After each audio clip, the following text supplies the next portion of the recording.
নমস্কার বন্ধুরা, রাধাকৃষ্ণ ভক্ত ইউটিউব চ্যানেলে আপনাদের সকলকে স্বাগতম। মাঘ মাস পূর্ণতরা মাস। সনাতন হিন্দু ধর্মের ক্যালেন্ডার অনুসারে এটি হলো দশম মাস। মাঘ মাস থেকে উত্তরায়ণ শুরু হয় দেবতাদের দিন। পদ্মপুরাণে মাঘ মাসের মাহাত্ম্য বর্ণনা করা হয়েছে। বলা হয়েছে, এই মাসে শ্রীহরি গঙ্গা স্নান, ভগবান সূর্যদেবের পূজা এবং মা লক্ষ্মীর পুজো করলে জীবনে কখনো সুখের অভাব হয় না। কিংবদন্তি অনুসারে জানা যায়, গৌতম ঋষি মাঘ মাসে ইন্দ্রদেবকে অভিশাপ দিয়েছিলেন। প্রায়শ্চিত্ত করতে ইন্দ্রদেব এই মাসে গঙ্গা স্নান করেছিলেন এবং এরপরে ইন্দ্রদেব সেই অভিশাপ থেকে মুক্তি পান। অর্থাৎ মাঘ মাস স্নানদানের জন্য অত্যন্ত পবিত্র। যে কোনো ধর্মীয় অনুষ্ঠানের জন্য, পুজো পার্বণ, বিয়ে, অন্নপ্রাশন, উপনয়ন, নতুন বাণিজ্য শুরু, সকল ক্ষেত্রে মাঘ মাস অত্যন্ত শুভ।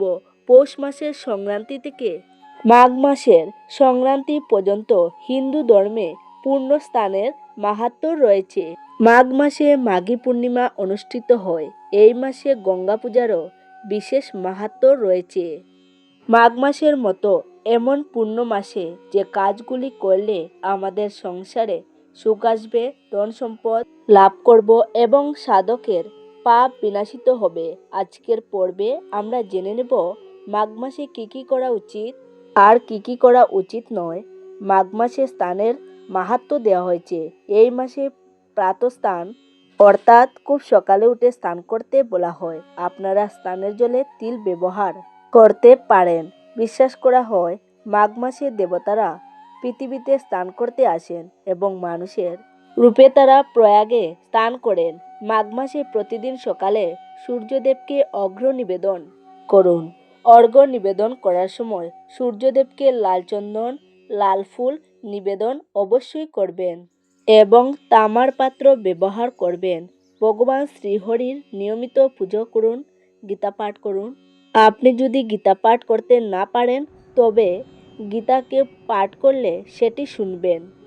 মাঘ মাসে ভগবান শ্রীকৃষ্ণের মাধব রূপের পুজো হয়। এতে প্রতিদিন মধুরাষ্টক পাঠ করলে ঋণ, গ্রহদোষ, বাস্তুদোষ থেকে একজন ব্যক্তি মুক্তি পেয়ে যায়। মাঘ মাসে খাবার গ্রহণের ক্ষেত্রেও আমাদের সংযমী হতে হবে। তেল জাতীয় খাবার এই মাসে গ্রহণ করতে মানা করা হয়। এই মাসে আপনি তিলের কাজা, তিল থেকে তৈরি লাড্ডু অবশ্যই ব্যবহার করবেন। আপনি তিল এবং গুড় দানও করতে পারেন। ঘি খাবেন এই মাসে। ঘি খাওয়া খুব ভালো শরীরের জন্য।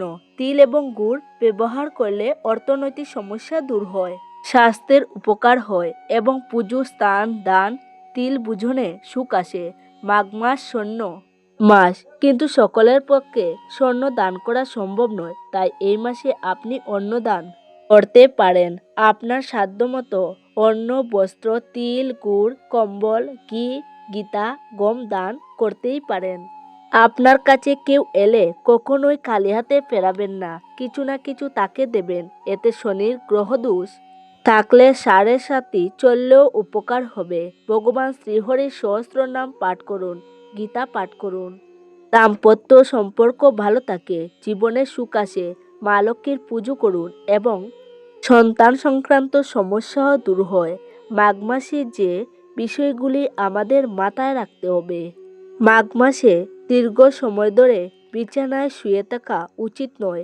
দীর্ঘক্ষণ ঘুমানো, স্নান না করাও এই মাসে অশুভ। এছাড়াও তেলা জাতীয় খাবার অর্থাৎ তেলে ভাজা খাবার থেকে আপনি দূরে থাকুন। জপ তপ করুন, ব্রত পাঠ করুন, আচার অনুষ্ঠান করুন। কখনো কারোর সাথে খারাপ ব্যবহার করবেন না। মিথ্যা ভাষণ, হিংসা, লোভ এই সকল রিপু থেকে দূরে থাকুন। স্বাস্থ্যই আমাদের জীবনকে সুখী করে। সুস্বাস্থ্যই আমাদের সকলেরই কাম্য। আমাদের সনাতন হিন্দু ধর্মে মাঘ মাস অত্যন্ত পূর্ণতরা মাস। এই মাসকে কার্তিক মাস এবং বৈশাখ মাসের মতোই পবিত্র মাস বলা হয়েছে। মাঘ মাস ভগবান শ্রীহরির মাধব রূপের পুজোর জন্য প্রসিদ্ধ। এই মাসে ভগবান শ্রীহরির মাধব রূপের পুজো করা হয়। আয়ুর্বেদ এবং জ্যোতিষশাস্ত্রে মাঘ মাসে মুলু খাওয়া মানা করা হয়েছে। এটি আমাদের স্বাস্থ্যের সঙ্গে সম্পর্কিত, জ্যোতিষ ধর্ম এবং ঈশ্বরের সঙ্গে যুক্ত হয়। আমাদের খাওয়ার নিয়ম আয়ুর্বেদ শাস্ত্রে বলা হয়েছে ঋতু অনুসারে কোন খাবার আমাদের জন্য উপকারী, যেটি আমাদের শরীর এবং স্বাস্থ্যকে ভালো রাখবে, মন ভালো রাখবে। অন্যদিকে বলা হয়েছে এমন কিছু খাবার যেগুলো এই সময় না খেতে, যা আমাদের স্বাস্থ্যের জন্য হানিকারক। এই রকমই মাঘ মাসে মুলু খাওয়া নিষেধ করা হয়েছে। এই ক্ষেত্রে স্বাস্থ্যকে সুখী জীবনের ভিত্তি হিসেবে বিবেচিত করা হয়েছে এবং এই জন্যই এই নিয়ম। মাঘ মাসে মুলু অশুভ বলে মনে করা হয়, যেমন ভাদ্র মাসে লাউ খেতে মানা করা হয়। শাস্ত্র বলছে মাঘ মাসে মুলু খাওয়া মদ্যপানের সমতুল্য। অন্যদিকে মাঘ মাসে মুলু পূজার কাজে বা দানের জন্য ব্যবহার করলে ঈশ্বর অসন্তুষ্ট হন। মাঘ মাসে পিতৃকর্মেও মুলুর ব্যবহার করতে মানা করা হয়। মাঘ মাসে মূলা কেন খেতে মানা করা হয়? এর সাথে আয়ুর্বেদ শাস্ত্রের খাদ্যের প্রকৃতি জড়িয়ে রয়েছে। মূলো সাধারণত শীতল প্রকৃতি এবং এতে প্রচুর পরিমাণে জল থাকে।